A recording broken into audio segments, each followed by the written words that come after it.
Hey there? Dealing with the dreaded blue screen of death? Let's tackle it head on.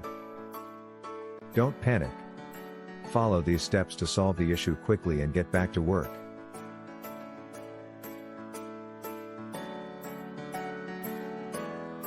Ensure all hardware is properly connected and not causing conflicts.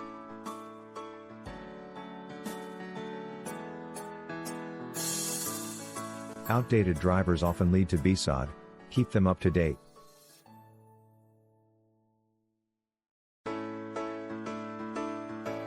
Scan and repair corrupted system files using SFC utility.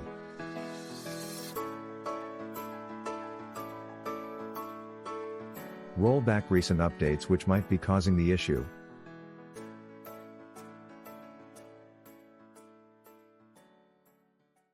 Run a full system scan to detect and remove any malware. And there you have it. With these steps, you can bid farewell to the blue screen of death.